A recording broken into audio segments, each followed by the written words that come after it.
Slovakia is a Central European country known for its breathtaking natural landscape, rich history, and numerous castles. Near the Austrian border, the capital city, Bratislava, is probably best known for its pedestrian-only Old Town, which only allows vehicles in at certain times to make deliveries. There are many bicycles, however, and it has a very pleasant medieval feel to the inner city, with narrow, winding streets, a hilltop castle next to the river Danube, and many historical churches to visit, featuring just amazing architecture. On warm days, almost every cafe has an outdoor seating section in the street where Slovakia's most famous national treasures can be observed, appreciated, and admired. Its enchantingly beautiful women, which leads us to our history lesson.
Born in 1560 into a famous family of Hungarian nobility, this story is about a girl raised with the utmost privilege, descended from what is considered by some to be royal bloodlines that stretch far back into antiquity.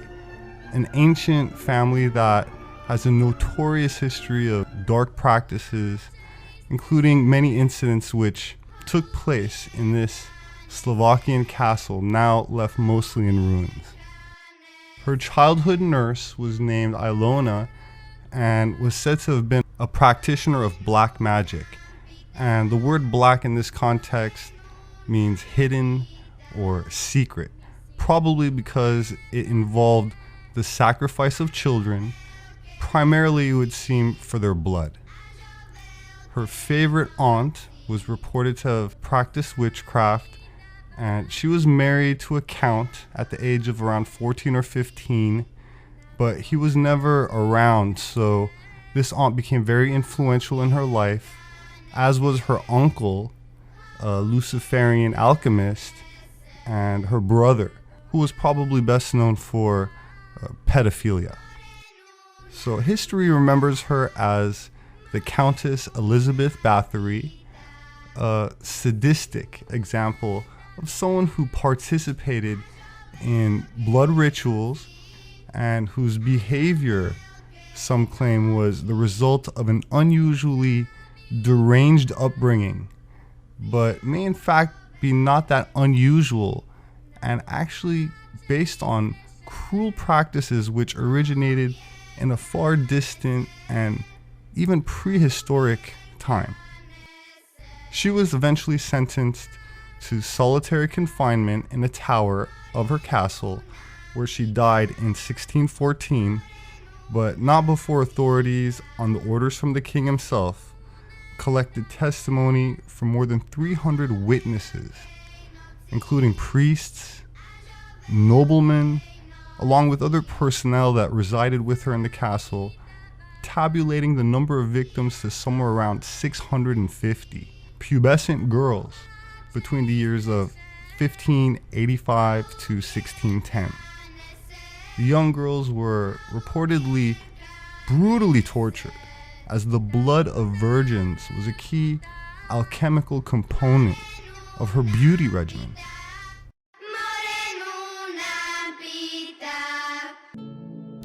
So that number of 650 victims appears in a journal by Bathory herself, citing her fondness for drinking and bathing in the fresh blood, earning her the nickname Countess Dracula. The legend of the vampire is also synonymous with another European royal, Vlad the Impaler of Transylvania, the 15th century ruler who first terrified, then drank his victims' blood, and although some sources state that rather than drink the blood, he would merely eat bread dipped in his victims' blood. But in any event, Transylvania turns out to have ancestral links to none other than Prince Charles of Wales, a little known fact that is now emerging after being publicized in a brochure by the Romanian National Tourist Office after allegations started coming to light about the private occult rituals of the royal family, which for the most part, if it's to be believed, resembles the sex magic, sacrifice, and blood consumption that did not die out with the ancient cults, but seems to have survived covertly and just gone underground. Irish novelist Bram Stoker based his famous book Dracula, which means son of the devil in Romanian, and thousands of tourists visit the town of Castle Bran in Transylvania each year for the first-hand look at where Vlad III lived. Now, biblically speaking, Baal worship is mentioned in the Old Testament as being practiced by the inhabitants of Canaan, and that later became known as Palestine, which is named after the ancient Phoenicians. Syria, Palestina, was a Roman province between 135 and about 390 AD, and it was established by the merger of Roman Syria and Roman Judea, and later reduced to just Judea. But Baal is described as a fertility god in most museums, universities, and books, and this description or title is justified by the well-documented infant sacrifices that were known to take place to a large metal bull deity, which was made scalding hot with a lit furnace inside of it, which unfortunately ensured that the child suffered an excruciating death. And while it's correct that Baal was depicted as a bullman, I would argue that this particular sect could be linked to another people who deified a mythological bullman, and they were separated by a short distance geographically, but distanced by many centuries, going back to the Minotaur of the Minoan Civilization of Crete, which met its demise around 3,600 years ago with the terrible eruption of the Santorini volcano.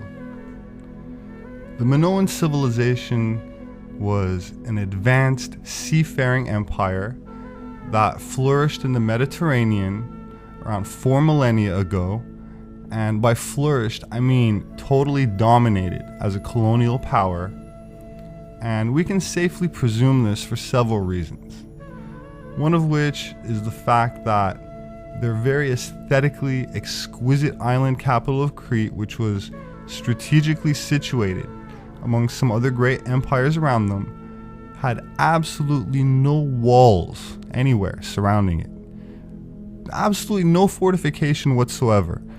And many parts of this very artistically amazing city was preserved, perfectly preserved, thanks to the volcanic dust that covered everything.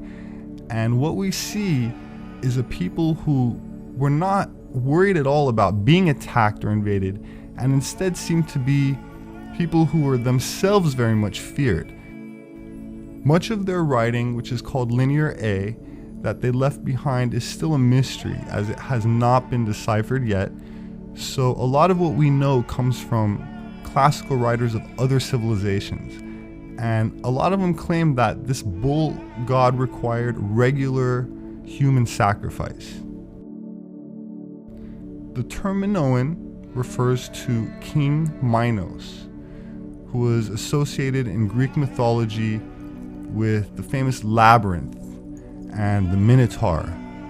And this is usually identified with the site at Knossos, the largest Minoan site on Crete, which, according to Homer, once had up to 90 cities on it. So this Minotaur was described by the Roman poet Ovid as being part man and part bull. King Minos was said to have constructed the labyrinth to house the Minotaur, a hybrid creature born out of the union between the king's wife and a bull. And while there's debate regarding several archaeological sites which exist on the island, each having proponents with controversial claims for why it is their site described in the ancient texts, there's no longer any debate as to the fact that sacrifices were made, and this is corroborated again recently by a skull found in the soil beneath the modern city of Chania, Crete, the ancient city of Cydonia, and the cranium belonged to a young girl dating from around 1280 BC, which was found in pieces alongside skulls from some animals.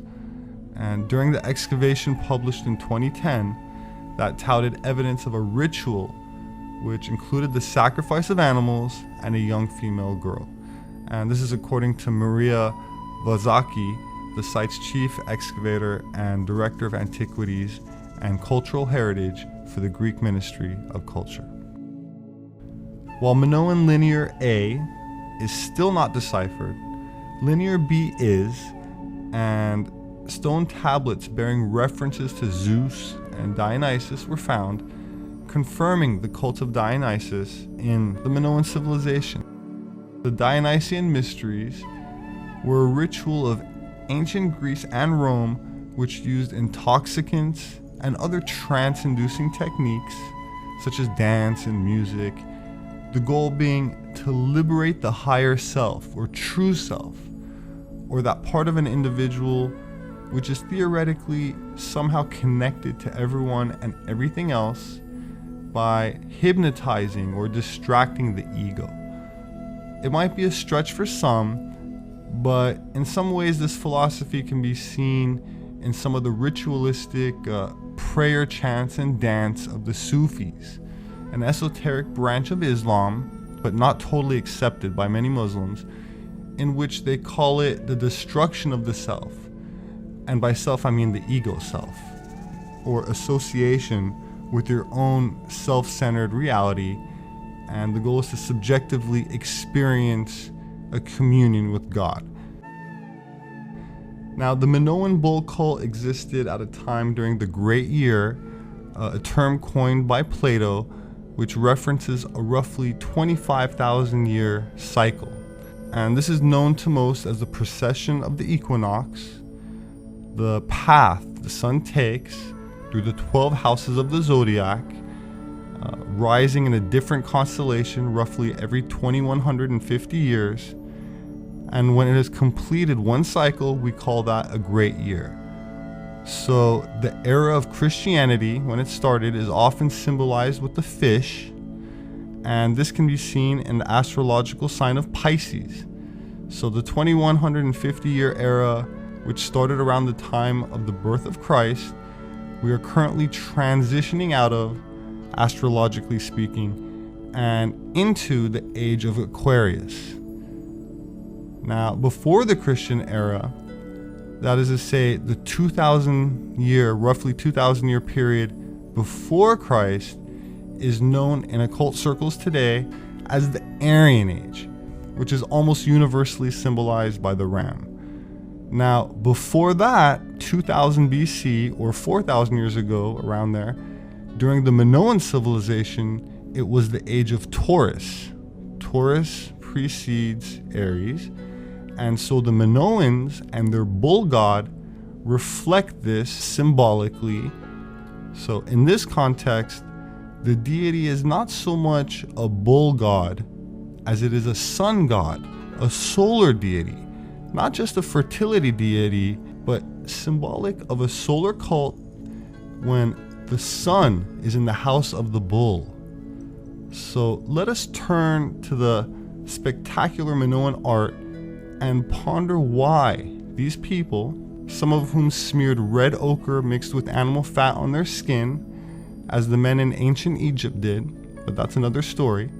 Let's focus for now on the bulls and how they portray themselves artistically, leaping over them in an arena. Does this activity remind you of anything? DNA sequencing has shown the genetic link between the Minoans and Europeans, or Caucasians if you prefer that term. But now we're talking about mythology.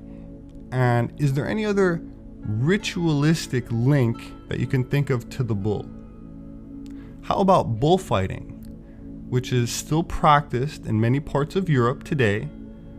Have you ever wondered why they must kill the poor bull at the end? What started this cruel tradition? Well, maybe there's a clue in the fact that the bulls are colorblind.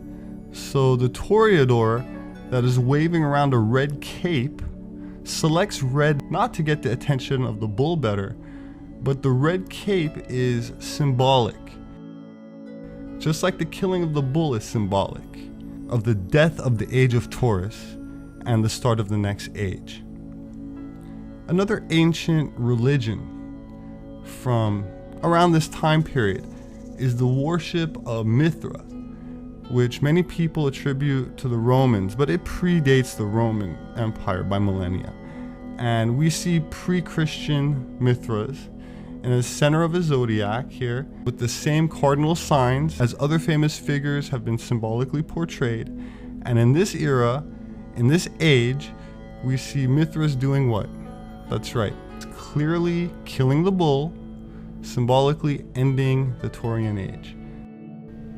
And this same act is represented in the Bible and the Old Testament, called old because it predates Jesus and the events of the last 2,000 years. So it's old, and in this case, Moses, we're talking 3,500 years ago, punished his people when he came down from the mountain for what? That's right, worshiping a bull.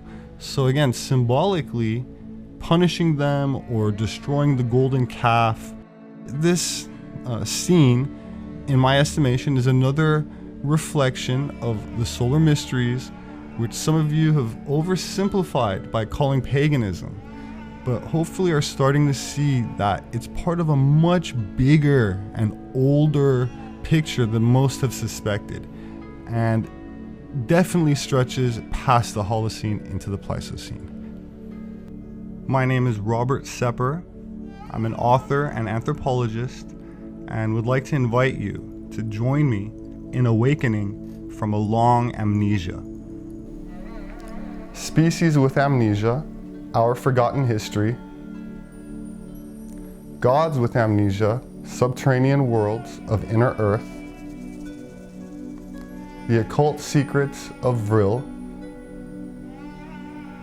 And 1666, redemption through sin. I would like to thank my subscribers who share my posts as I rely on word of mouth. I appreciate all of the positive feedback, reviews on my books, and I thank you very much for listening.